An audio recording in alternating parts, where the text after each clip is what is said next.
Buenos días a todos. En nombre del Centro Internacional Miranda, como es de costumbre, tenemos un conversatorio para el día de hoy de parte de la Cátedra Libre, Democracia Participativa y Protagónica. Tendremos una conferencia, Perspectiva Histórica de los Febreros de la Revolución Bolivariana, a cargo de la profesora Anabel Díaz H. Anabel Díaz H. es profesora en Ciencias Sociales egresada de la Universidad Pedagógica Experimental Libertador. Es especialista en políticas públicas de la Flaxo Argentina, Facultad Latinoamericana de Ciencias Sociales. Miembro del Centro de Estudios Simón Bolívar, productora y conductora del programa radial Latinoamérica, La Hora de los Pueblos. Ese programa se transmite por Oye TV en 106.9 FM y por la Radio del Sur. Columnista de Ciudad Caracas Digital, productora de la serie radiofónica Manuela más Bolívar, Amor a 200 Revoluciones. Premio Aníbal Nazoa en su 30ª edición 2022, otorgado por el movimiento Periodismo Necesario. Con esta presentación, con este currículo, dejamos entonces a Anabel para que dé su disertación.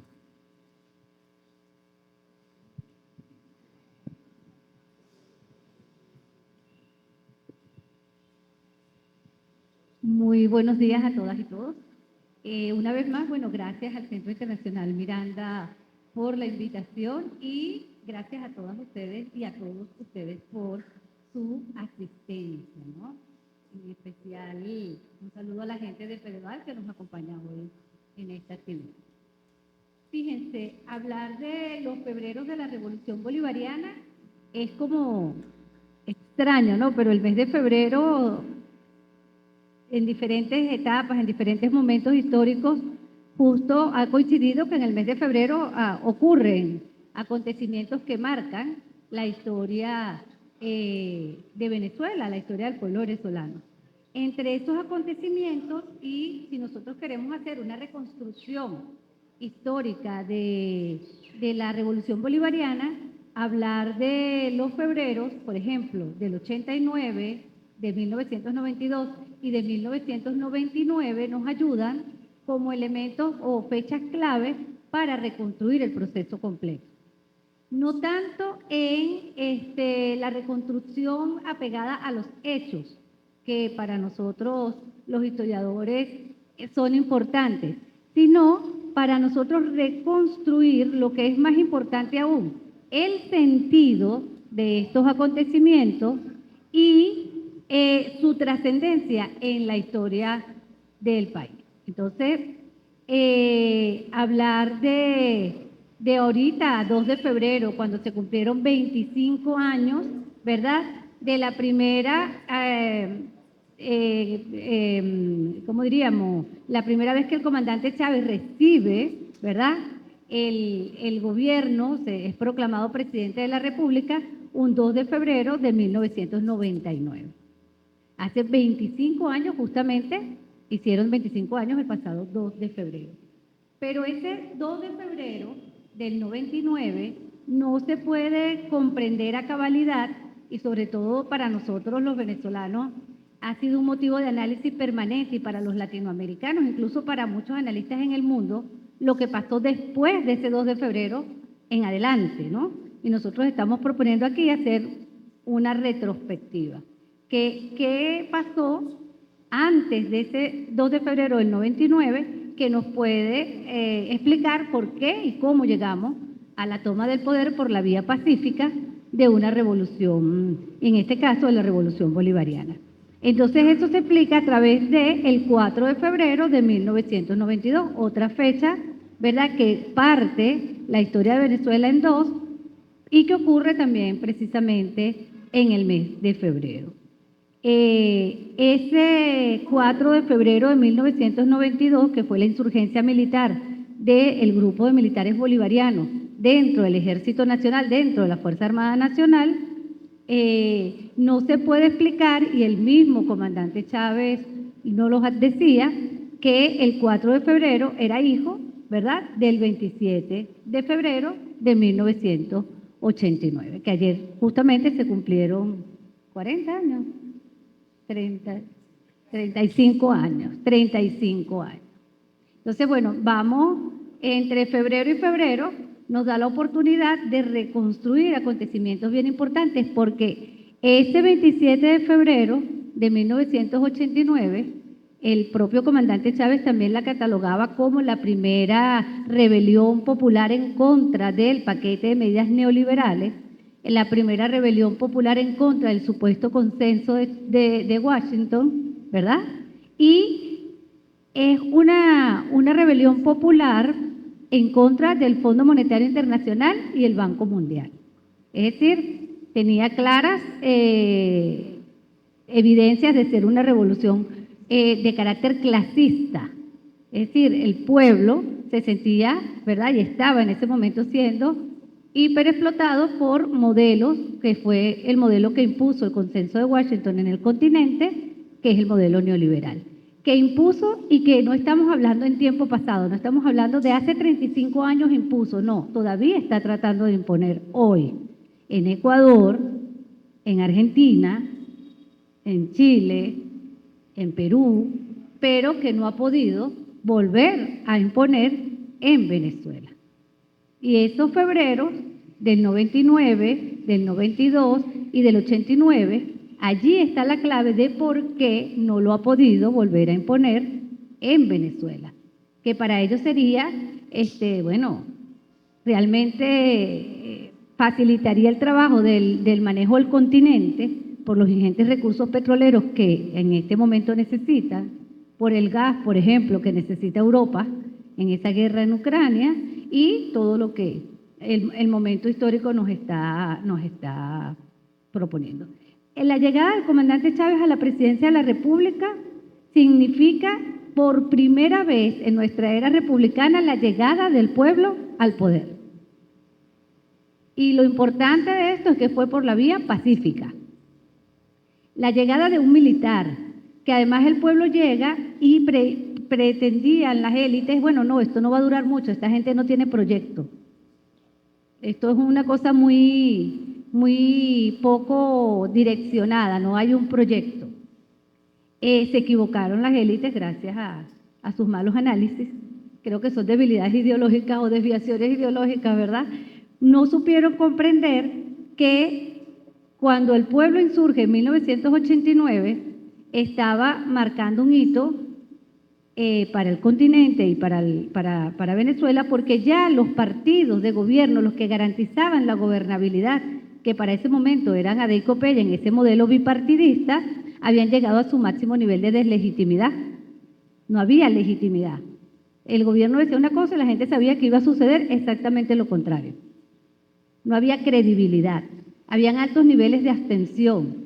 Con Caldera, antes de Caldera, y es lo que ocasiona la explosión social de 1989, nosotros veníamos desde 1983 aplicando el modelo, ¿verdad?, del consenso de Washington, asumiendo deudas, el Estado asumiendo la deuda de la burguesía, el Estado la burguesía se llevaba el 113% de la renta petrolera. ¿Qué quiere decir esto? Que se llevaba el 100% y nos dejaba un 13% de deuda, que la teníamos que pagar nosotros, muy mal negociada con el Fondo Monetario, porque los intereses los comían, ¿verdad? Interés sobre interés, además. Una deuda impagable, decía el padre Juan Vives Zuriá, que era condenar a los pueblos a vivir pagando y morir debiendo. Los análisis de esa época, de los años 80, para toda América Latina, se hacían midiendo el peso de la deuda externa sobre la posibilidad de desarrollo de los pueblos, porque no había dinero, porque teníamos que pagar, ¿verdad? No había dinero para la educación, para la salud, para el desarrollo, mucho menos, si no había para la educación primaria, ni siquiera inicial, mucho menos para la universidad. Entonces los planes a los que nosotros nos estábamos enfrentando era la privatización de todo lo que hasta ese momento había significado un conjunto de derechos para la sociedad venezolana. Conjunto de derechos que le dieron a ese último periodo de la Cuarta República, que es el periodo punto fijista, un nivel de gobernabilidad. La posibilidad de la movilidad social a través de la educación, y todos aquellos que optaron por un título universitario durante los años 80 y durante los años 90, estábamos en un callejón sin salida porque no teníamos una opción de vida digna. Ajá, tengo el título, pero mis hijos no lo van a tener porque detrás de mí están privatizando la universidad. No vamos a tener la posibilidad de un trabajo digno porque el Estado está cada vez reduciendo más y ellos hablaban de llegar al punto del Estado mínimo y todavía hablan de llegar al punto del Estado mínimo. Entonces, ese año 89 sirve y se manifiesta allí un conjunto de aspiraciones históricas del pueblo venezolano. Una aspiración histórica es vivir con dignidad, que lo estamos aspirando desde la Revolución de Independencia, pero que no lo conseguimos, que fue frustrado porque las élites no lo frustraron. Pero esa idea de que Bolívar sí estaba, sí se convirtió en pueblo, sí encarnaba las máximas aspiraciones del pueblo venezolano y del pueblo latinoamericano, hacía que durante los años 80 y los años 90 las manifestaciones, las marchas, iban acompañadas de consignas de Bolívar. Nosotros salíamos a marchar con consignas como si Bolívar viviera, mirara con repudio cómo se pisotea el derecho al estudio. Por ejemplo, esa era una consigna que nosotros la decíamos aquí en la esquina del Chorro antes de que nos cayeran a bombazos. Era la última, ¿no? Nosotros decíamos, maldito sea el soldado que dispara contra el pueblo, una consigna un pensamiento bolivariano. O sea, el pensamiento bolivariano estaba allí, en el seno del pueblo, seguía allí en el imaginario, a pesar de que las élites se habían apropiado de él. Y ese 89, la gente sale a buscar, a pedir, a exigir, y además con altos niveles de frustración, porque como había un alto nivel de deslegitimidad del sistema bipartidista y del modelo de democracia representativa, entonces ellos apelaron, las élites y sus partidos políticos, entre ellos el que, ocupó la escena política hegemónicamente como lo fue Acción Democrática, crearon una campaña exitosa para estas elecciones, el Gocho para el 88, ¿verdad? En diciembre del 88. Entonces, decían que íbamos a volver a la bonanza petrolera, crearon unas altas expectativas frente a que tenían en su análisis que iba a haber un alto índice de abstención. Entonces ellos lograron bajar el alto índice de abstención a través de engaños, a través de ofertas engañosas, a través de una propaganda política y de una persona que todavía la gente recordaba como que había sido un periodo de bonanza para el país, de bonanza petrolera. Cuando eso, a escasos días, además, los que salieron a votar, digamos que lo hicieron movidos por el sentimiento, ¿verdad? Más que porque acuérdense que las campañas electorales logran es mover el sentimiento y no que la gente piense. Eso es lo que aglutina las campañas electorales, hacer que la gente se movilice a través de una emoción. Entonces, la emoción de, esta es la última esperanza que nos queda, que el Gocho nos retrotraiga a los años 70 y a la bonanza petrolera de los años 70. Pero a escasos días de eso, el 2 de febrero, que fue la coronación, como se le llamó a la toma de posesión de Carlos Andrés Pérez, el 27 de febrero ya la gente estaba rompiendo las vidrieras, quemando las camionetas y ocupando la escena pública, la calle. Se habló muchísimo y se analizó muchísimo el tema del saqueo. Y la gente te decía a ti en la calle, a mí me van a llevar preso porque saqueé una nevera que no la podía comprar con 20 años de trabajo y aquí los corruptos se han llevado todo, han saqueado este país. Entonces, ¿quién es el saqueador? Nos estábamos enfrentando a una crisis moral, incluso, ¿no? De valores en cuanto la gente, nosotros salíamos a protestar y decíamos, ¿y cuál democracia? Si matan, torturan y dan tiros de gracia. ¿Y cuál democracia? Porque no había ninguna democracia excepto la posibilidad de ejercerla a través del sufragio, que así lo decía la Constitución del 61, ¿verdad? La soberanía reside en el pueblo, quien la ejerce, y solamente había una posibilidad de ejercerla a través del sufragio, ¿verdad? Por eso se llama democracia representativa, porque a través del sufragio tú le otorgabas tu soberanía, tu capacidad de decidir sobre tu futuro y el futuro de la nación a tus representantes. Y esta cátedra se llama la Cátedra Libre, Democracia Participativa y Protagónica, por eso lo digo, porque esa es una de las diferencias fundamentales. La Constitución del 99 dice, la soberanía reside de manera intransferible en el pueblo, quien la puede ejercer de todas las maneras posibles, a través del voto, a través de las asambleas, las cuales deben ser vinculantes, a través de la organización, a través de la petición, a través del referéndum y un conjunto de medidas, ¿verdad?, que dieron una apertura realmente democrática al país y a la escena política del país. Esto fue año 89. En el año 89, lo dice la compañera profesora y amiga Judith Valencia, nosotros éramos un reguero de gente, nosotros éramos una masa, eso que los psicólogos y la psicología social llama la psicología de masa, ¿verdad? Nosotros éramos una masa amorfa, sin dirección, solamente con unos altos niveles de frustración, que, bueno, salimos a la calle a decir basta contra lo que sea, no queremos nada, que se vayan todos, como dicen ahorita en Perú, lo decían en Perú antes de que Dina Boluarte suspendiera todas las garantías. Queremos que se vayan todos, que no queremos que quede ninguno allí, que esto no sirve, hay que rehacer el país de nuevo. Esa fue la propuesta del pueblo y eso le quedó claro a la élite, al Fondo Monetario Internacional y también a la Fuerza Armada Bolivariana, hoy bolivariana, en aquel momento no lo era. Entonces, este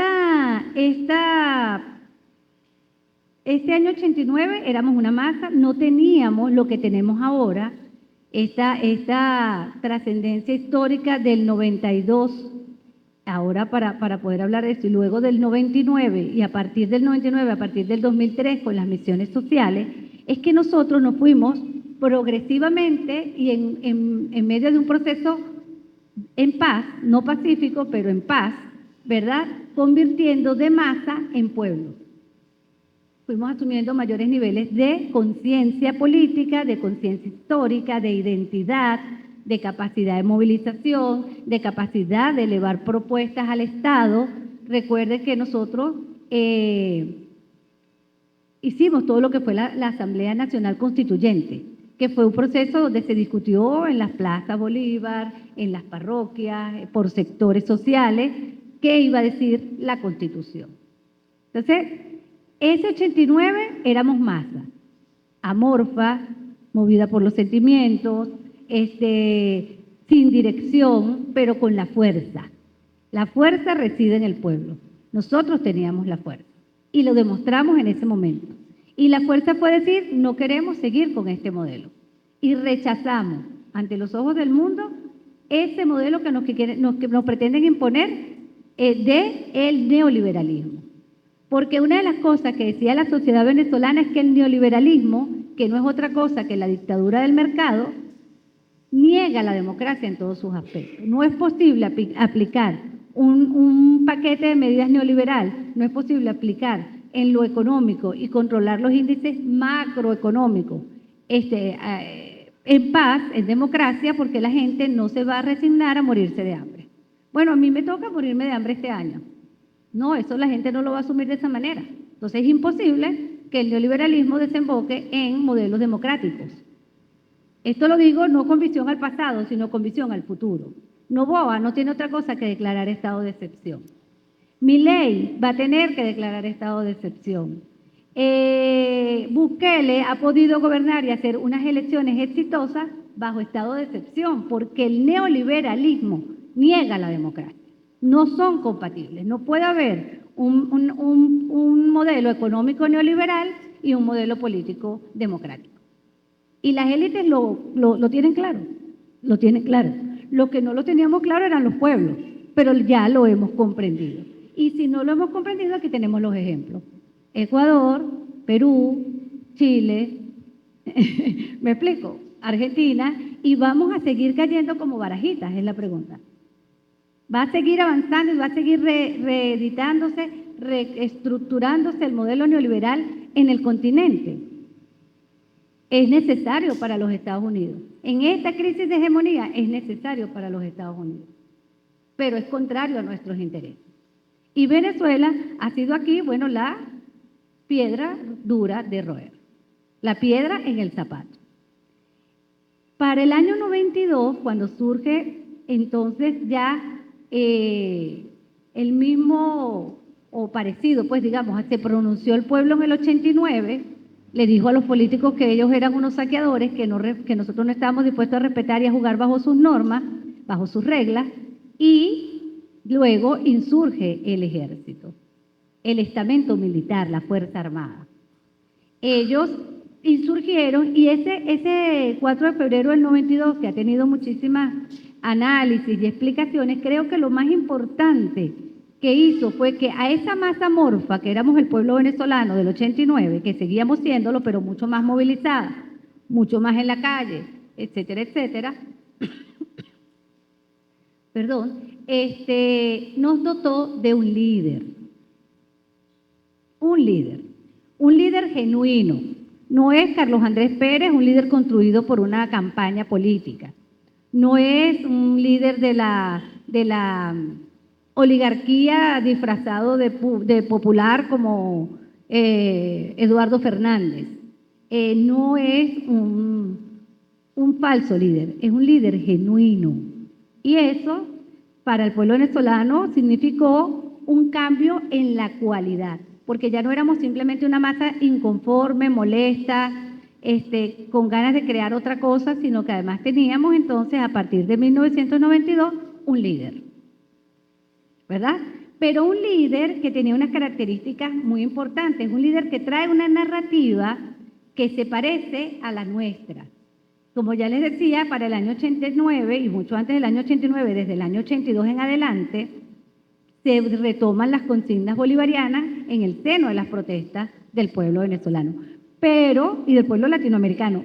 Pero en ese momento nosotros escuchar de un hombre, ¿verdad?, uniformado, hablar en nombre de Bolívar, traer a Bolívar a la escena política nuevamente, ahí también nos da otra cualidad a esa masa. Porque ya no solamente la dota de un líder, sino que la dota de identidad. Ya sabemos lo que somos bolivarianos. ¿Ves? Entonces, bueno, ya no somos los inconformes, los sin camisa, salíamos a marchar con un hueso, con una olla vacía, tocábamos cacerola. Éramos los que éramos, ¿verdad? Pero además de eso, a partir del 92, ya nosotros empezamos a ser los bolivarianos y empezamos a ser señalados como los bolivarianos y las bolivarianas. Y además a asumirlo, y además a leerlo, y además a entenderlo. Pero Chávez trae a Bolívar y lo trae de la mano de Zamora y Rodríguez, que no es poca cosa hacer eso, porque ya es ir estructurando más allá del pensamiento bolivariano una doctrina bolivariana. Con Rodríguez la dota de filosofía, con Zamora la dota de estrategia política y militar. Entonces, esa confluencia, eso que además, esa perspectiva nos hace entender el bolivarianismo más allá de una perspectiva política como una corriente histórica, pero que además estaba en consonancia con nuestra memoria histórica, con lo que nosotros estábamos reclamando en ese momento. Venía a darnos la respuesta que nosotros estábamos pidiendo. Entonces, un líder genuino, pero además con la llave que abre, ¿verdad?, esa conciencia, con la llave que abre esa posibilidad. Entonces, dotarnos a nosotros de identidad como bolivarianos y bolivarianas nos va cambiando esa cualidad de masa a pueblo. Porque el pueblo tiene una característica, tiene un conjunto de valores que lo distinguen como colectivo, ¿verdad? Entonces, ser bolivariano no es ser corrupto, porque Bolívar decía que a los corruptos había que fusilarlos. Ser bolivariano es amar a la patria, ¿verdad? No ser entreguista. Ser bolivariano es sentirse orgulloso de ser venezolano, porque en ese momento ya sentíamos hasta vergüenza. Ser bolivariano significa recoger las luchas históricas por las cuales Bolívar entregó su vida. Entonces allí veníamos nosotros aprovechando ese acumulado que parecía que estaba allí, olvidado, pero que sí quedaba en el imaginario colectivo. Y que se convierte, dota a esa masa que ya tenía la fuerza, la convierte en una cualidad superior. En esa condición del 92 al 98, las movilizaciones, bueno, la capacidad de movilización del pueblo venezolano se multiplicó por 10, por 20, por 30, la capacidad de organización, surgieron nuevas organizaciones, aparecieron propuestas de educadores de la salud, nos organizamos por frentes constituyentes, y eso, ¿verdad?, ya era, pues, por supuesto, para la élite completa y absolutamente inmanejable. Y ellos así lo reconocieron. Por eso, el 2 de febrero no les quedó otra, el diciembre del 98, no le quedó otra al Consejo Supremo Electoral para el momento decir, ganó Chávez. Ganó Chávez, porque si no gana Chávez, esta gente va a arrasar con todo. Ganó Chávez y nosotros veremos. Ellos dudaron que teníamos un proyecto propio. Eso fue lo que dudaron de Chávez. Porque Chávez llega como un líder genuino, con la capacidad, con el carisma, con la narrativa que lo pone en diálogo con el imaginario colectivo, pero además con un proyecto. Un proyecto, no era con puntos y comas armados, pero un proyecto que recogía las aspiraciones históricas de los pueblos latinoamericanos y en específico del pueblo venezolano. Entonces, he allí la fuerza que no pudieron parar en el 92 y la fuerza que no pudieron parar en el 98, que nos hace llegar a ese 2 de febrero de 1992. ¿Qué es importante? Yo le decía a una compañera investigadora brasilera, ella investiga las relaciones cívico-militares, ¿no? Ella decía, pero ¿por qué es diferente el ejército venezolano? ¿Por qué es diferente el pueblo venezolano? Y ella se preguntaba a sí misma, ¿cuáles son las diferencias con Brasil? ¿No? Y yo le decía, mira, cuando Chávez insurge, no solamente el hecho de que, bueno, ya tenemos un líder. Yo recuerdo todos los años 80, yo era una niña y mi papá en su frustración decía, es que no tenemos un líder. Es que los líderes no los mataron, porque tuvimos muchos líderes, pero no los habían matado, pues. ¿verdad? Y cuando mi papá ve a Chávez dice, ahora tenemos un líder. Y allí ese líder logra arrebatarle a la oligarquía, a las élites, lo más importante que además le da esa identidad al pueblo venezolano, que es Bolívar como símbolo. Antes de 1992 habían dos bolivarianismos, de hecho, yo siempre lo menciono, el DIN decía que se llevaban unos compañeros presos por bolivarianismo malentendido. Porque habían dos bolivarianismos, el de las élites, que no se atrevían a decir que eran antibolivarianas, pero lo eran en todo momento y en todo lugar, ¿verdad? Y el pueblo, que también tenía una construcción en su imaginario popular de la figura de Bolívar. Y esas dos figuras estaban en choque. Pero para tú tener el interés de cualquier audiencia, tú no podías hablar en un discurso político y no mencionar a Bolívar. ¿Me explico? No había asidero histórico para tú armar un discurso político.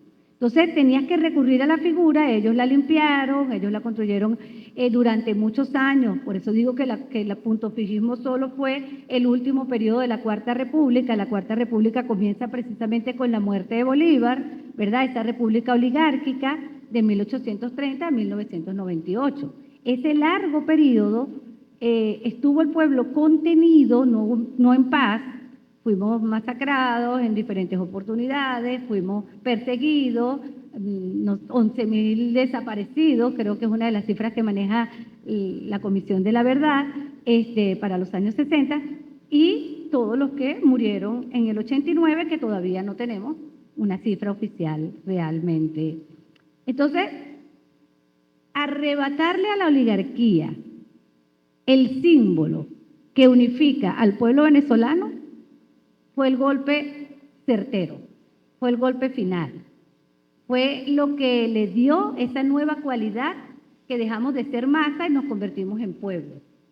Porque ellos se quedaron sin discurso, sin argumento, sin una cosa que pudieran mencionar que llamara la atención y le hiciera a las masas decir, ah, bueno, este señor, mirarlo. No, sus candidatos eran unos discursos tan líquidos, no hallaban cómo hacer para hablar, pero no hablar de Bolívar. El señor Salarromer sale montado en un caballo blanco. Estamos hablando de lo simbólico. El señor Salarromer sale montado en un caballo blanco y nadie votó por él. ¿Me explico? Porque ya no eran capaces de engañarnos. Ya no tenían. Ya se había abierto esa llave, ya se había abierto esa conciencia histórica, esa conciencia política que nos dotó de todo lo que nosotros hemos venido hablando. Nos dotó de una corriente política, que es el chavismo, de una corriente histórica, que es el bolivarianismo, ¿verdad? Y de un proyecto propio. Pero además nos hizo pueblo, nos hizo pueblo. Aquí todo esto viene haciendo que nosotros empecemos a entender ese 2 de febrero, cómo es posible que las élites venezolanas y las élites de los otros países se las reclaman, se lo reclaman. ¿Cómo ustedes pudieron dejar que Chávez llegara al poder? Nosotros no lo vamos a permitir. Y tumbaron a Pedro Castillo, que no es Chávez, ojo, ¿verdad? Está lejos, pero que tenía un discurso que movía a las masas. Entonces, el Caracazo como estallido social, pareciera que Venezuela va siempre a la vanguardia, ¿no?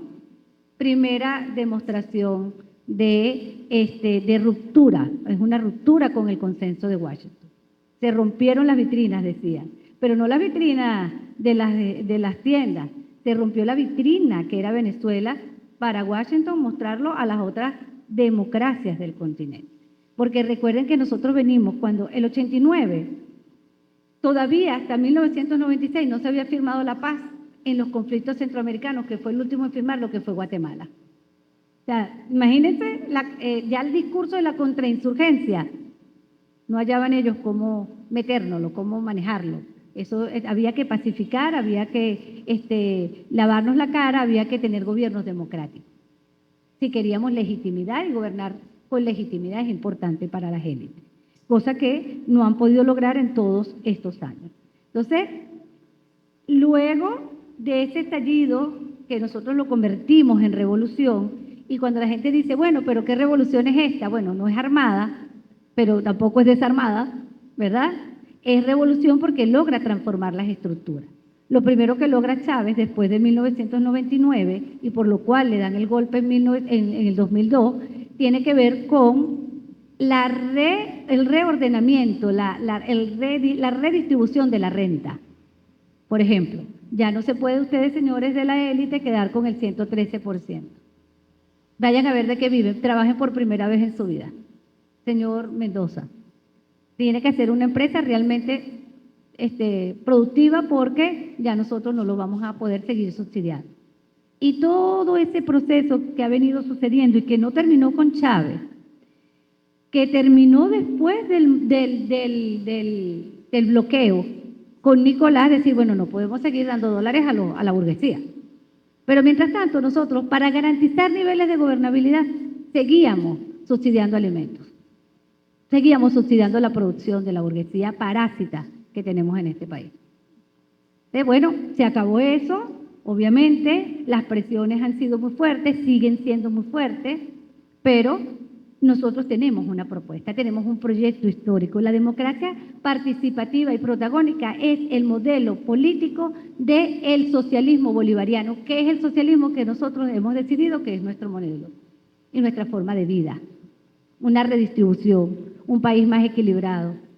Nosotros no estamos negando la existencia de la propiedad privada, pero estamos diciendo que la salud, la educación son derechos, no mercancías. Que la vivienda es un derecho, no una mercancía, etcétera, etcétera, etcétera. Entonces, eso que nosotros tenemos aquí y que nosotros vemos que, bueno, ellos han creído que con el bloqueo, con las medidas coercitivas unilaterales, con los ataques, con el escenario de guerra que nos están montando en el Esequibo, están debilitando.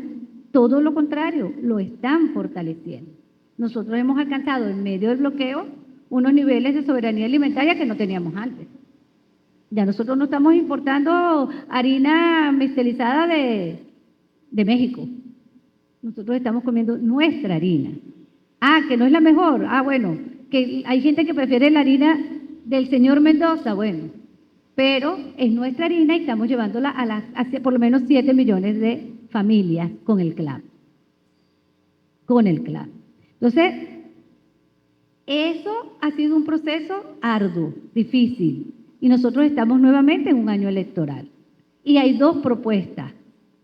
Yo recuerdo que cuando Chávez, nosotros hicimos una exposición en el pedagógico de gigantografías, donde, bueno, aparte de que estaba Caldera desnudo gigante, estaba también Irene Sáenz con su corona y una bolivariana con su boina roja, ¿no? Y todo lo que significaba un proyecto versus el otro proyecto. Ya nosotros sabemos, y creo que constantemente, y además es asombroso ver cómo el pueblo venezolano se anota en esos procesos de diplomado de pensamiento bolivariano, a estudiar la Constitución, bueno, estar permanentemente en ese proceso de actualización y de comprensión de lo que es esto en lo que nosotros estamos metidos, de lo que es nuestro proyecto, nuestra propuesta. Pero la derecha tiene su propuesta. Y la derecha en el continente ha ganado importantes espacios, está avanzando en importantes espacios, está avanzando en Centroamérica, está avanzando en el Cono Sur, ¿verdad? Y bueno, nosotros, si ellos avanzan desde Centroamérica y el Cono Sur, pues nosotros nos vamos a quedar aquí encerrados, ¿verdad? Sometidos a muchas más presiones de las que ya tenemos. Entonces, hay que analizar procesos como cuál es el proyecto de la derecha y cómo develarlo, porque hay que develarlo, hay que desmontarlo. La gente ha perdido mucho tiempo, creo yo, en estudiar a Milei. No creo que Milei yo creo que Milei es claro, Milei le va a pasar lo que le pasó a Carlos Andrés Pérez en 1989. Generó unas altas expectativas y está generando una alta frustración, por lo tanto no va a tener mucho tiempo de gobernabilidad. Pero nosotros tenemos que analizar a Bukele, porque Bukele es el producto mejor acabado de las élites, porque Bukele es, bueno, además está decir que todo esto va de la mano de una corriente que tiene y que está asumiendo muchísima fuerza en los Estados Unidos, que es el trumpismo. Esta es la propuesta de ellos. O sea, ¿cómo salvar a los Estados Unidos de una guerra civil, por ejemplo, que están a punto de una? ¿Cómo salvar a los Estados Unidos de la crisis de hegemonía, por ejemplo? Bueno, hay un proyecto allí que está agarrando muchísima fuerza, que es el proyecto de Trump. Y Trump, lo que se conoce como el trumpismo, viene enlazando parte de la derecha continental, la derecha más rancia, las élites propiamente dicho, los propietarios de los medios de producción. No es cualquier derecha, porque cuando hablamos de Bukele, no estamos hablando de cualquier derecha. Cuando hablamos de Milei, no estamos hablando de cualquier derecha. Y ahorita que veníamos mencionando los procesos de paz en Guatemala, toda esta derecha ha estado permeada, influenciada, formada por el sionismo. El papel del sionismo en los capitales financieros latinoamericanos es una de las cosas que nosotros tenemos que ponerle el ojo. Porque eso es lo que nos va a explicar cómo llega gente como Bukele al poder en un país como El Salvador, que tuvo una guerra civil donde el ejército salvadoreño cometió genocidio. El 83% de las víctimas eran indígenas. Perdón, en Guatemala. Y en El Salvador cometieron también masacres y delitos de lesa humanidad. La gente la recogía en los muertos en medio de la guerra civil salvadoreña en pailover. Los muertos eran recogidos con pailover. O sea, no les importa limpiar, hacer una limpieza del país, matar a miles de millones, no les importa a esas élites salvadoreñas, a esas élites guatemaltecas, que, bueno, fíjense, ahí está, tuvieron que reconocer la presidencia de el compañero del movimiento Semilla en Guatemala. Entonces, El Salvador, Bukele, la buquelización, cuando nosotros hablamos de la buquelización, estamos hablando de ejemplos como Noboa en Ecuador. Un señor que, bueno, parecía inofensivo porque iba a gobernar 18 meses. Y lo primero que hizo fue declarar estado de emergencia, estado de conmoción nacional, bueno, casi que declaró la guerra civil, casi no lo dejaron porque si la hubiese declarado le hubiese dado a los grupos armados, a las bandas criminales, le hubiese dado beligerancia, una cosa que es insólita. Entonces, ¿cuál es el proyecto de la derecha? Bueno, la derecha viene, y no lo digo yo, lo viene analizando el Instituto de Estudios Internacionales de la Universidad Católica de Chile. Ojo, son totalmente de derecha. Por supuesto, los análisis y las conclusiones a las que ellos llegan no las comparto, pero lo que ellos están diciendo allí sí hay que analizarlo. Ellos están diciendo, por ejemplo, que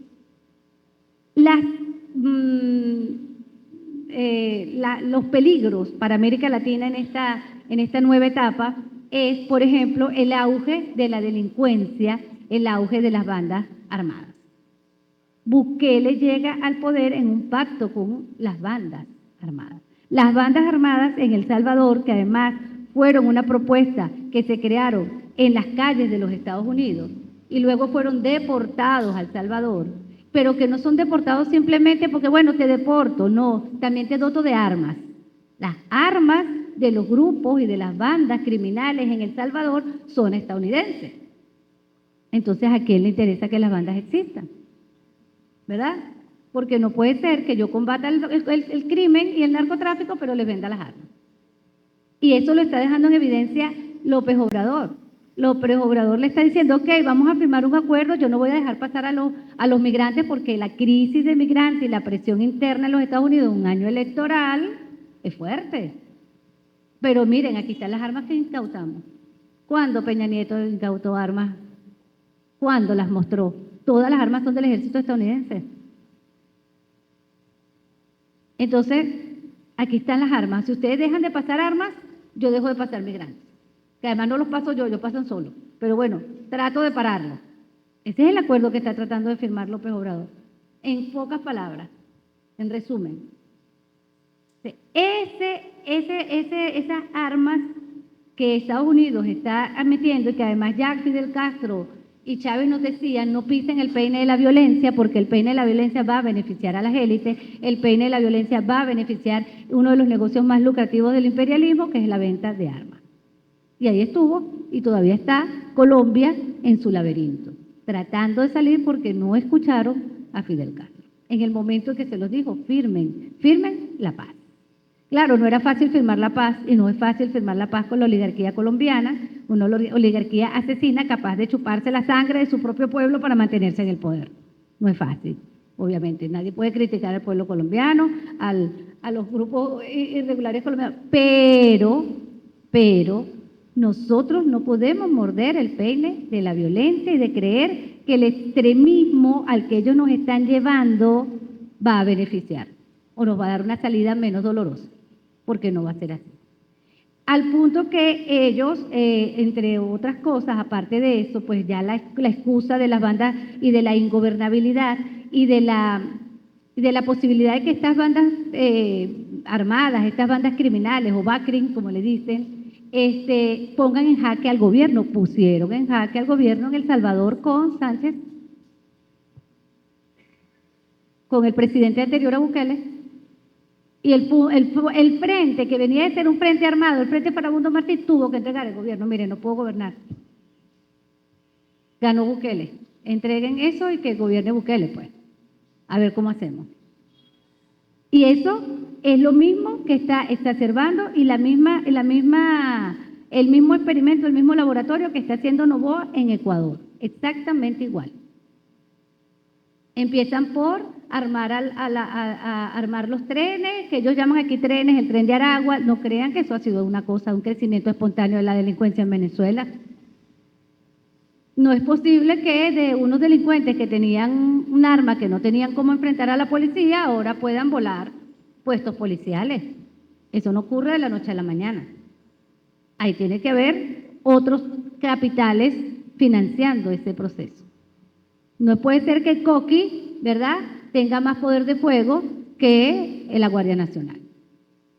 Entonces, eso que nosotros hicimos ahorita y que hizo Ceballos de ir y desmontarle a María Corina Machado, porque hay que decirlo con nombre y apellido, su plan de las 5 conspiraciones que venían caminando, su plan de a través de las cárceles generar toda una ola de violencia donde la gente dijera, bueno, no podemos salir de las casas, estamos bajo un estado de toque de queda, las bandas paramilitares nos tienen controlados los territorios, es un estado fallido. ¿Me explico?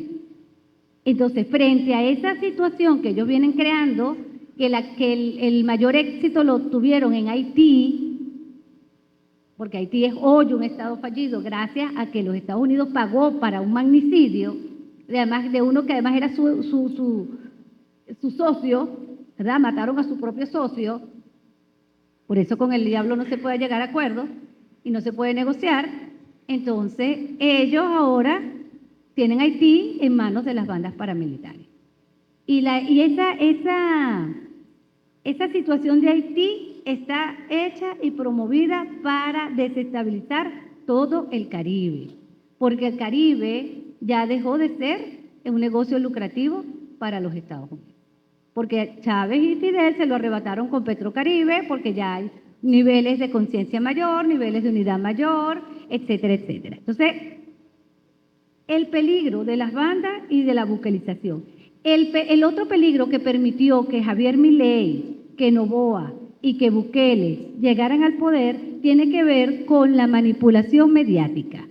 A veces creemos que no, eso, bueno, sí, eso, pero es algo, no es algo sustantivo, es algo superficial. No. Mire, ellos han logrado articular un discurso que, así como estas sociedades, sociedades como las nuestras, latinoamericanas, que son sociedades desiguales, tendemos a polarizarnos. ¿Qué es polarizarnos? La sociedad venezolana es una sociedad polarizada, porque la gente asumió una conciencia de clase y dice, los pobres somos bolivarianos, ¿verdad? ¿Y los ricos? Bueno, los ricos son pro-yanquis, X, como ellos se quieran llamar, pero nosotros los pobres somos bolivarianos. Y esa polarización, que no es otro que el proceso de facciones políticas ya definidas por clase, por etnia, por religión, por criterio, porque tienen un contenido, ellos han agarrado y dicen, bueno, como no puedo evitar la polarización, sus analistas les dijeron que ellos tienen ahora que hiperpolarizar. Entonces, ya estamos polarizados. Y ellos dicen, Chávez nos dividió, nosotros nos amábamos todos, ellos nos mataban, ¿no? Los adecos nos mataban, pero ellos decían que todos nos amábamos y vivíamos en paz. Porque eso es lo que pasaba en Venevisión y RCTV. Pero entonces Chávez nos dividió. Chávez nos dividió, no, nosotros somos una sociedad polarizada. ¿Qué viene siendo María Corina Machado? Las redes sociales, sus mecanismos de propaganda, hiperpolarizando. La hiperpolarización termina siendo tóxica. Y eso es lo que está diciendo este Instituto de Estudios Internacionales de la Universidad Católica de Chile. Estamos en sociedades hiperpolarizadas y analizaron el caso de Perú, cómo las élites, ¿verdad?, a través de sus mecanismos de propaganda, hiperpolarizaron a un sector de la población que reside fundamentalmente en Lima y en las regiones y en los sectores urbanos, ¿verdad? Y entonces son los de Lima y los de la sierra. Estamos polarizados. Y Castillo es de la sierra, entonces lo sacamos. La hiperpolarización nos quiere convertir en algo peor que una masa, que era lo que veníamos nosotros siendo en el 89, ¿verdad? Y veníamos siendo una masa amorfa, sin dirección, sin liderazgo. Ajá. La hiperpolarización sacó a Evo Morales del gobierno, porque era indio. Entonces ellos van sustituyendo a través de la hiperpolarización.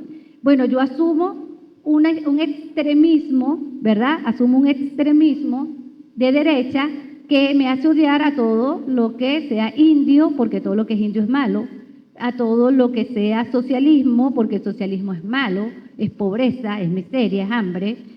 Me lleva a odiar todo lo que es derechos, porque no queremos los derechos, que privaticen todo, terminen de privatizar las cosas, decían los muchachos que salieron a marchar a favor de mi ley, que privaticen todo, porque no han terminado de privatizar todo, terminen, como que ellos tuvieran opción de vida en medio de la privatización. ¿no? Es absurdo. Y le decimos hiperpolarización tóxica porque termina hiperfragmentando a la población. Pues. O sea, no hay manera de tú, lo logró Bolsonaro en Brasil.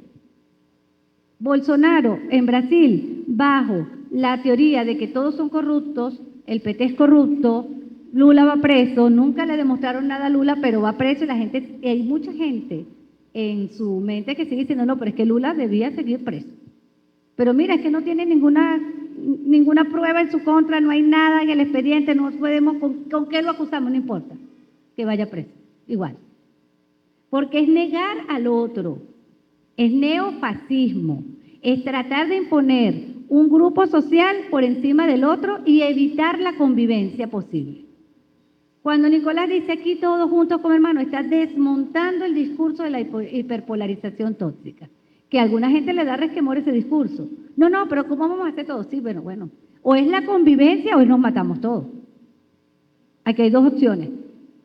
O es vamos a convivir, ¿verdad? Y aislamos a los factores extremistas, que en el caso de Venezuela no han ocupado la escena política, pero que la vienen ocupando en El Salvador, en Ecuador, en Argentina, lo hicieron en Brasil, ahorita acaba de llamar una marcha de apoyo a su persona. Jair Bolsonaro fue multitudinaria. Entonces, la religión, ¿verdad? Cuando hablamos de hiperfragmentación es un trabajo que ellos vienen haciendo desde hace mucho tiempo. Entonces nos dividen a través de la religión, nos dividen a través de la etnia, nos dividen a través de las creencias, nos empiezan a envenenar con procesos en contra del socialismo, de las ideas socialistas, y ya ustedes van a ver, ellos van a tratar y no han dejado de intentar en todo momento de ver cómo hacen que el pueblo venezolano diga que ya no es bolivariano.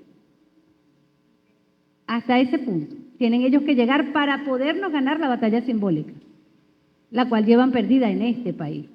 Y como la llevan perdida, es la piedra dura de roer y es la piedra en el zapato.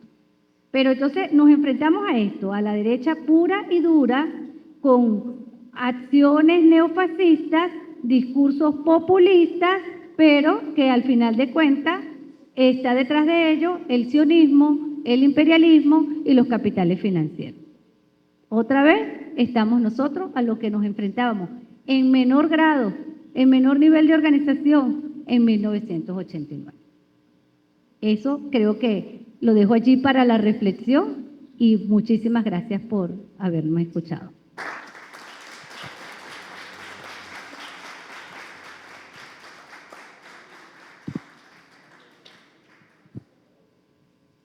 Bueno, agradecido por esa disertación.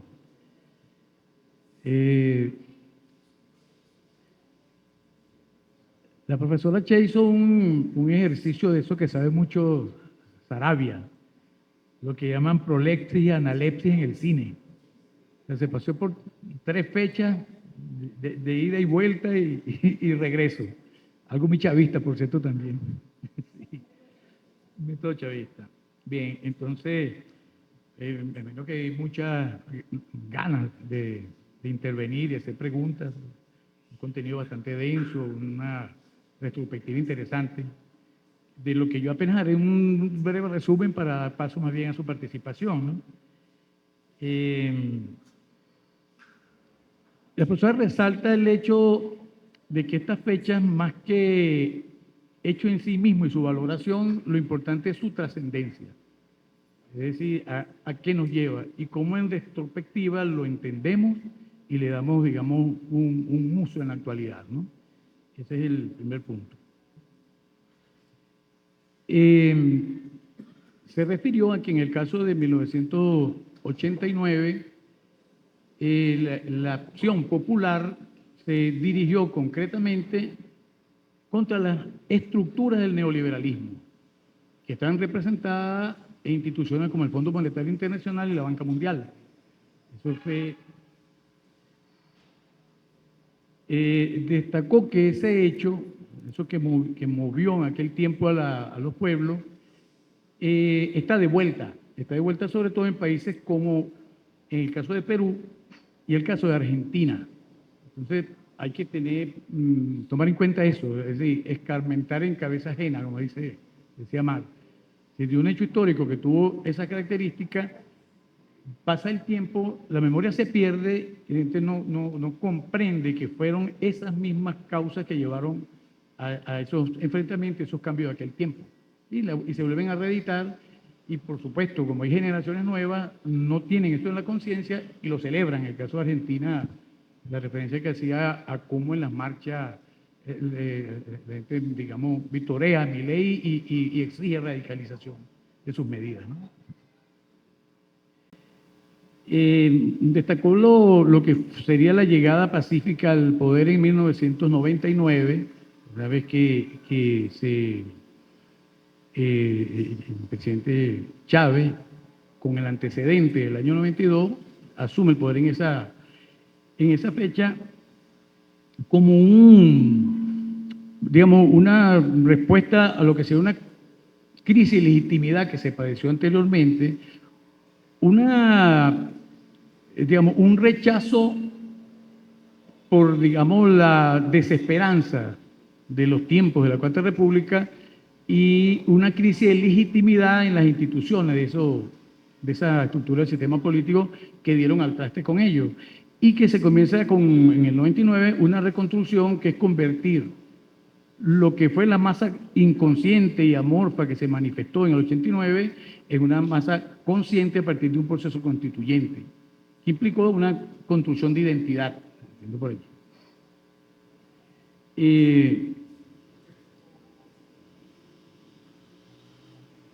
Resaltó el hecho de que esta construcción de identidad se conforma a partir de ella un proyecto que tiene tres aristas, pues.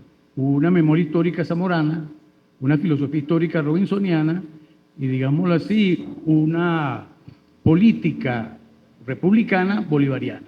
Es lo que rescata Bolívar también de estos pensadores. Habló acerca de la frustración de expectativas en el año 88, el intento que tuvo ese régimen en decadencia e ilegítimo de querer salvarse a última hora con la propuesta del 8 para 88 y todo ese imaginario manipulatorio que se resaltó allí. Digamos, por último, habló de la confrontación de dos bolivarianismos y los simbolismos que se resaltaron en ellos, ¿no?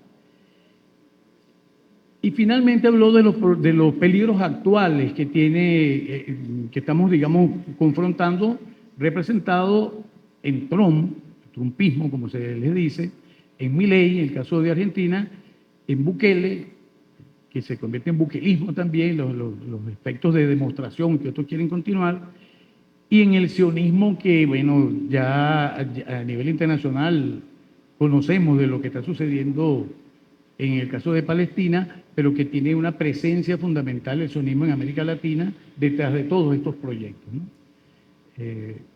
La ponencia era de la profesora, yo ahora quería hacer como un resumen solamente, y entonces quisiera saber si hay intención de hacer alguna pregunta o intervención de parte de usted.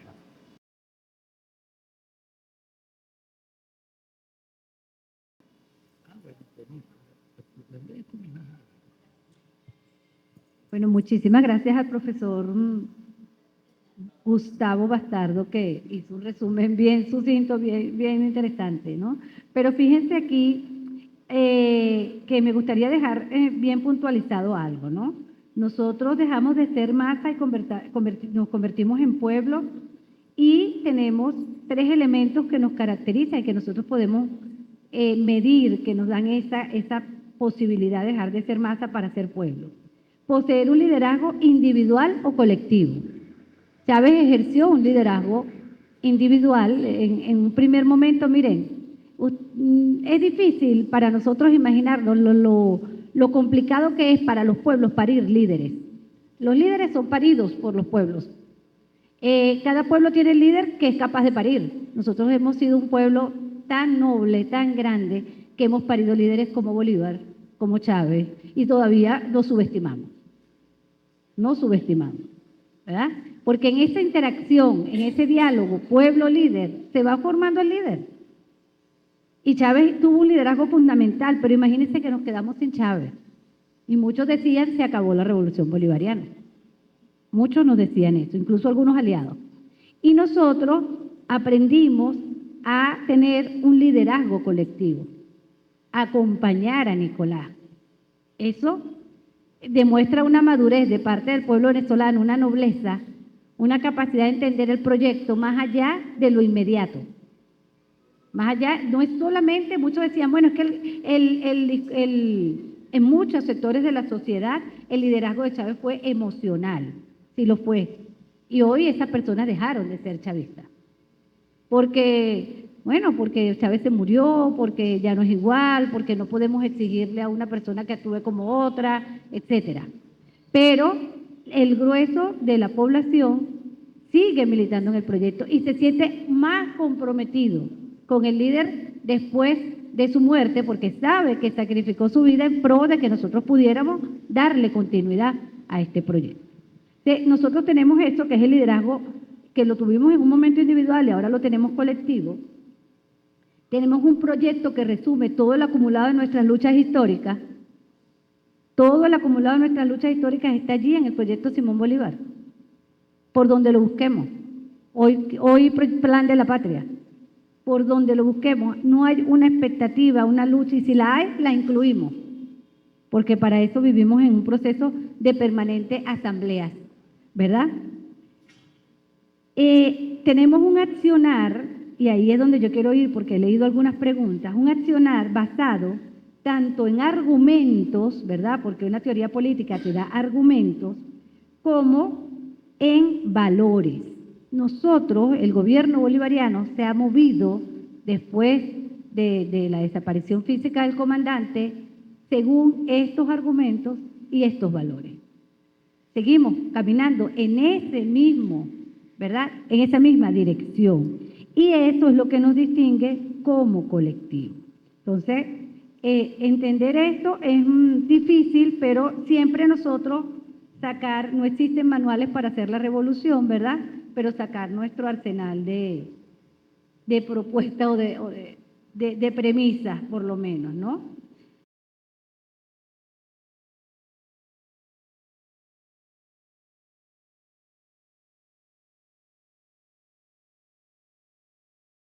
Yo respondo, no hemos regresado al capitalismo de la Cuarta República.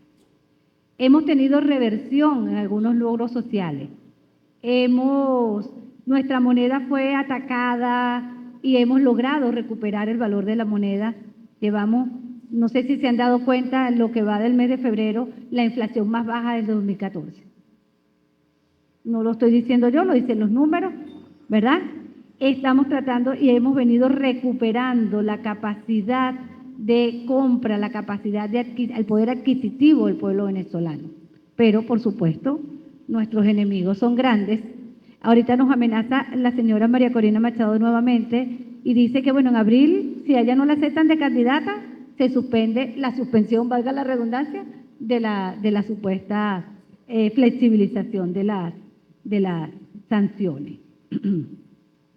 No hemos regresado al capitalismo de la Cuarta República, pero hemos comprendido, y eso es importante que lo entendamos, que las situaciones cambian y que la estrategia tiene que tener la capacidad de cambiar. Que tenemos que hacer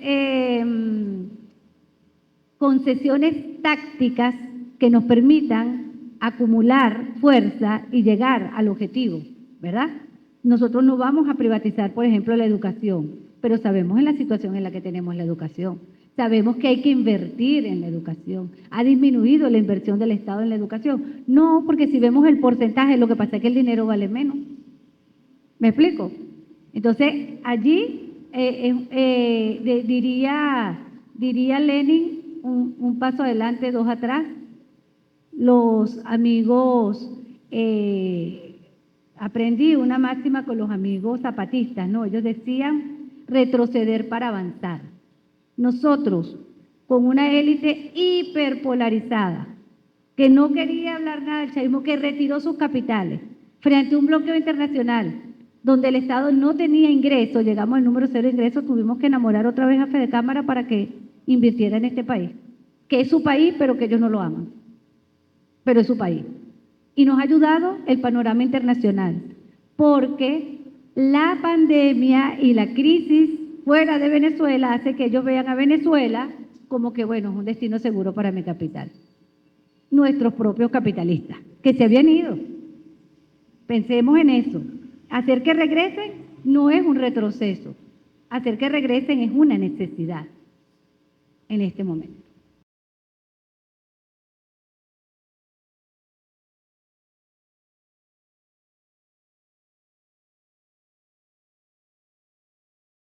Hoy, ayer, mañana y siempre. Nuestro principal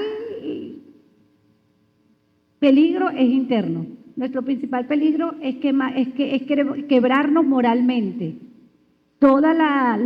Tendríamos que hacer un análisis, creo que una vez lo hicimos, de toda la trama cripto PDVSA y ver cómo eso se parece a la trama que se montó en Brasil con la Odebrecht y cómo eso hizo perder las elecciones y llegar a Bolsonaro a ganar las elecciones.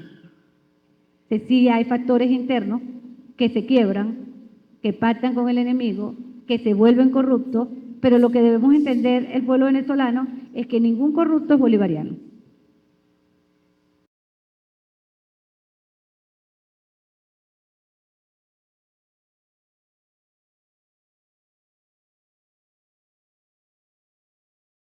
Fíjate, bueno, esto es un dolor fuerte para mí, porque yo vengo del Pedagógico de Caracas. La educación tiene muchísimas debilidades en este momento. Estamos quizás en el peor momento desde la revolución de la educación. No hemos llegado, estuvimos durante la pandemia en momentos difíciles, no hemos llegado a otros momentos que se evidenciaron ya a finales de los años 90, donde la deserción, por decirlo de alguna forma, fue tan grande en las aulas de bachillerato, de primaria que teníamos, pero sí tenemos un fuerte abandono escolar. Tenemos un tema importante que resolver con los maestros y las maestras, pero sobre todo, y creo que ahí hay una fortaleza, nosotros creo que la sociedad venezolana en su conjunto ha comprendido que la educación no es un problema solo del Estado o solo del magisterio, que tiene que ser un problema de todas y de todos.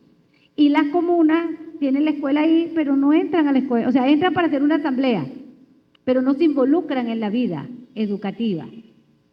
Si nosotros logramos esa comunicación, eso que decía Aristóbulo, que la escuela sea el centro del quehacer social, quehacer comunal, nosotros vamos a darle otra vida a la educación y tener una educación diferente y mejor. Pero de eso podemos hacer otra charla, ¿no? Porque entre las propuestas está justamente desescolarizar, aprovechar las distorsiones de la pandemia y del bloqueo para desescolarizar nuestras comunas. Porque la educación comunal no puede ser la educación escolar, ¿verdad?, donde los niños aprenden a cumplir un horario y a cumplir órdenes. Esa no debe ser la educación nuestra. Pero bueno, estamos allí en ese proceso todavía. Hoy el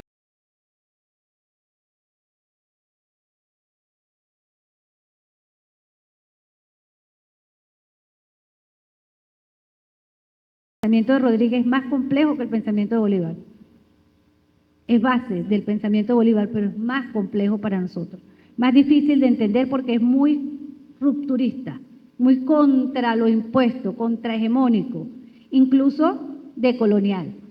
Entonces, entenderlo, pero creo que hay un esfuerzo, deberíamos nosotros abrir también cátedras y formas del estudio del pensamiento robinsoniano, sobre todo con aquellos que se dedican al magisterio.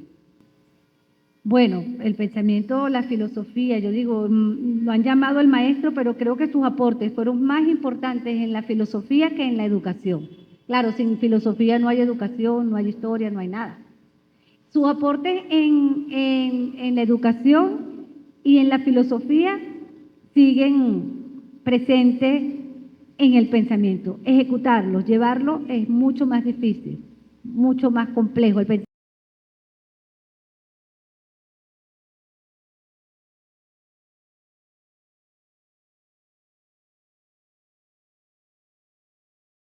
Bueno, son muchas, son muchas. Nosotros veníamos en un proceso de delincuencia organizada muy fuerte a finales de los años 90. Nosotros estábamos evidenciando en Venezuela, a la gente eso se le olvida, los altos índices delictivos de la última etapa de la democracia punto fijista. Era una cosa imparable. Y la revolución bolivariana no aplicó una política de exterminio o aplicó una política de neofascista como esta que intenta o que aplica Bukele, de criminalización de los sectores populares, ¿verdad? Porque a través de la criminalización de los sectores populares, entonces yo pongo la foto de los muchachos estos pandilleros con la cabeza rapada, vestidos de naranjado, y yo digo en qué se diferencia de lo que está en Guantánamo. O sea, es vendernos esa imagen y que nosotros la compremos como válida. Sí, ellos deben estar ahí. No, los hijos del pueblo no deben estar ahí. Los hijos del pueblo no deben ser pandilleros. Los hijos y las hijas del pueblo. Pero desgraciadamente es un problema que afecta mayoritariamente a los hombres, ¿no? Miren, el éxodo de salvadoreños, hondureños, hoy haitianos, hacia los Estados Unidos triplica la cantidad de venezolanos que pudieran estar pasando por esa frontera. Aún hoy. Y el motivo fundamental es el desplazamiento de los territorios en manos de las bandas paramilitares. Cuando nosotros estudiamos el caso de Berta Cáceres en Honduras, lideresa indígena asesinada por un grupo de Escuadrón de la Muerte, nos damos cuenta que el que le paga al Escuadrón de la Muerte es la empresa transnacional minera a la cual ella se oponía por el uso del agua y la degradación de la tierra. Entonces, la diferencia en Venezuela, y quizás nosotros tenemos que ponerle el ojo, y creo que con las diferentes acciones que se han hecho militares y policiales en esa zona, en la zona de Bolívar, porque ¿dónde se produce ese tipo de economía, ese tipo de ejército? ¿Dónde se forma ese tipo de ejército? Bueno, cuando nosotros veamos, como pasó en Colombia y en otros países, a las mineras reclutando a los muchachos en el barrio, montándolos en una camioneta, llevándoselos a Bolívar para que sean mineros, ¿verdad? Y convirtiéndolos allá en paramilitares, porque para sobrevivir en un sitio como ese, tan hostil como ese, bueno, tienes que meterte en esa lógica, en esa dinámica. Entonces nosotros nos estaremos pareciendo a El Salvador. Todavía hoy eso no se da en Venezuela, pero tenemos que evitarlo.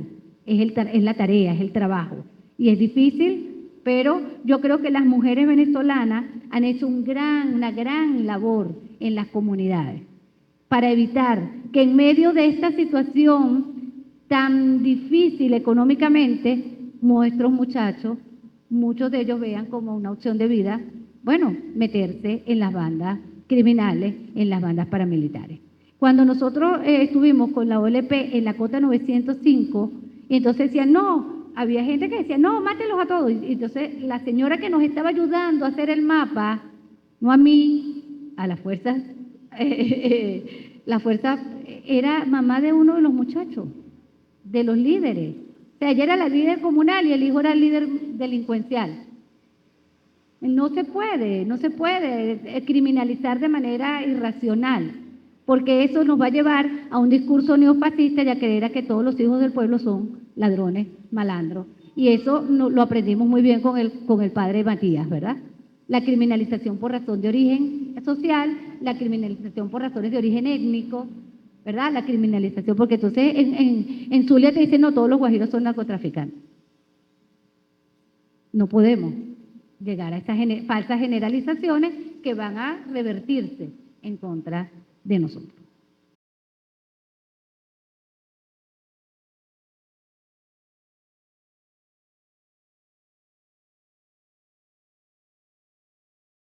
Sí, para nosotros los venezolanos todos los años deben ser electorales. Todos los años. Esa es la dinámica a la que nosotros debemos estar, porque la batalla cultural, la batalla simbólica, es el principal campo de batalla en este momento. Si ganamos aquí, en las ideas, no vamos a tener que irnos a las armas. ¿Me explico? Lo que estamos evitando. Entonces todos debemos ser soldados y soldadas de esa batalla, de esa conciencia histórica. Nosotros decimos que la historia es una trinchera de lucha, porque la historia nos da identidad, nos da sentido. El sentido histórico de un pueblo es saber de dónde viene y para dónde va.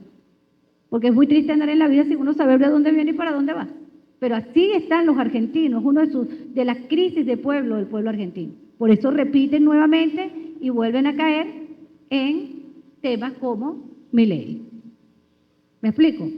Pero ya aquí es difícil que nosotros caigamos en un payaso como Milei porque nosotros tenemos una direccionalidad histórica, una fortaleza. Ah, bueno, no podemos abusar de ella, las redes sociales. Yo conozco muchos jóvenes de 20, 21, 22, 23 y hasta no tan jóvenes que aman y adoran a Bukele, San Bukele. San Bukele, ¿ok? Porque es fuerte, porque es lo que la élite quiere que compremos. La élite no cree en la democracia. Ya lo vimos cuando discutimos el 89. Y para ellos mantenerse y poder aplicar el neoliberalismo a rajatabla, ellos tienen que tener un líder allí que garantice la gobernabilidad con estado de excepción y que diga que las elecciones son mucho más competitivas que en Venezuela, donde no hay estado de excepción. ¿Me explico? Por eso es que hay que desmentir, hay que develar, y eso es una tarea permanente, permanente. Ayer estuvo reunido el ministro de Comunicación y el ministro de Cultura con los directores de los medios de comunicación para que le prestaran atención a la misión Viva Venezuela. La misión Viva Venezuela es una necesidad reclamada por nuestros cultores y cultoras, que Nicolás escuchó y supo darle y ponderar. Y digo Nicolás, no fue otro que quizás pueda tener la responsabilidad de hacerlo, no fue otro, fue él. El que entendió esto es importante, hay que darle un lugar. Pero, bueno, eso no es una tarea fácil. Tenemos, y fíjense, en medio de toda esta situación se nos han ido muchos cultores a otros países y muchos de ellos están cultivando lo afirmativo venezolano en otros países, que es servirle a la patria igual, Y otros que se han quedado aquí y se han multiplicado. Se han multiplicado las cantoras, se han multiplicado los cultores. Nosotros, ahí está la fuerza del pueblo en su cultura. Hay una fuerza imparable, pero bueno, no es una tarea fácil.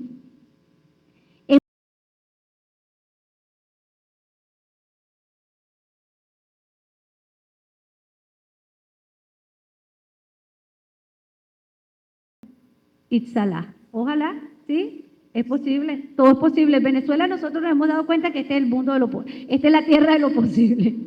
Aquí puede pasar cualquier cosa. Aquí hasta San Miguel va preso. Si se equivoca, por supuesto.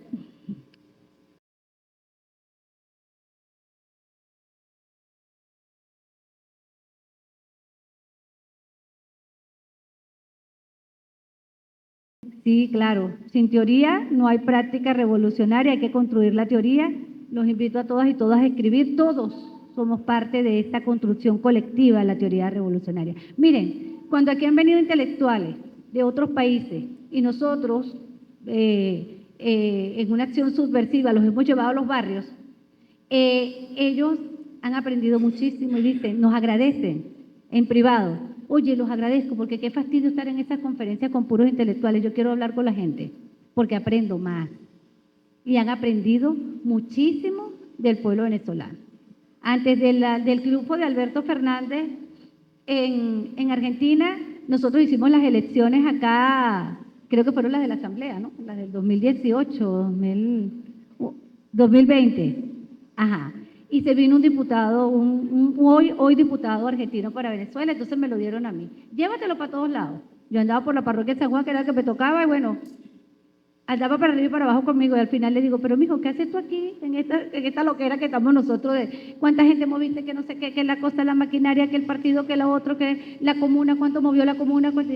¿Y cuánta gente tienen ustedes moviendo gente? Preguntaba él. ¿Cuánta gente tienen ustedes moviendo gente? Ajá, pero bueno, ¿pero a qué viniste? Le digo yo, porque Argentina es un país gigante delante de Venezuela, pues. Él me dice, a aprender cómo ustedes ganan las elecciones. Así al final de la tarde, yo vine fue a aprender cómo ustedes ganan las elecciones.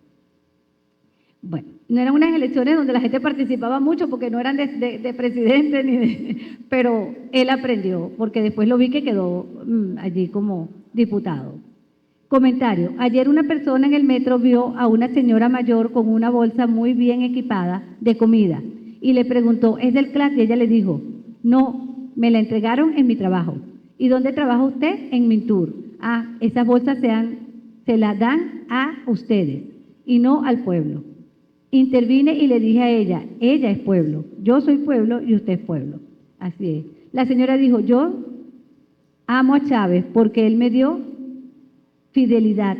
Hoy trabajo y lo haré hasta que tenga fuerzas. Antes no era así, era una excluida. Soy huérfana desde 1 año de edad, no tenía cédula. Se está diciendo que Estados Unidos piensa lanzar a la política a Enrique Mendoza o diga su opinión al respecto.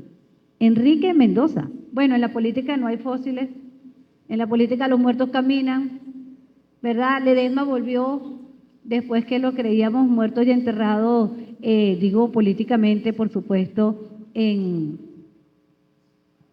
Sí, no, pero volvió cuando estaba ya muerto y enterrado políticamente y volvió cuando quedó como alcalde mayor. Sí, en la política no hay muertos. Sin embargo, en realidad pudiera ser que el verdadero, bueno, consono con su machismo y con su condición de clase, el verdadero candidato de la oligarquía extremista venezolana, y digo porque nosotros en estos años duros del bloqueo volvimos a dividir, eso lo hizo Chávez en el 99, 98. A partir del 89, con la masacre, con todo esto, con las medidas neoliberales que perjudicaban a un sector de la industria nacional, la oligarquía se dividió. Y muchos han intentado, una corriente oligárquica, la trumpista, dice que ya basta de tener intermediarios entre el Estado y los dueños de los medios de producción, o sea, los propios capitalistas. Y por eso llega Piñera a Chile, llega Noboa. Noboa es un empresario ecuatoriano, la familia de Bukele no son tampoco unos pobres diablos ni clase media. Entonces, ellos piensan que ellos deben ejercer el poder por ellos mismos, que no hay nadie más capacitado que ellos para hacerlo. Pero eso nos lleva a que, bueno, sí, en algunos sectores de Miami, sectores, ya sabemos, hiperpolarizados, dicen que el candidato real no es Enrique Mendoza, es el otro señor Mendoza, el dueño de Presas Polar. Ese es el candidato.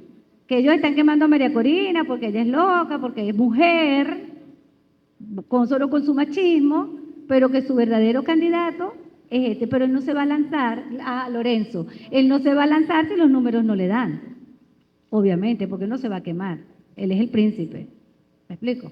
Entonces, ahí hay muchos candidatos, y mientras más candidatos haya en la derecha, mejor para nosotros.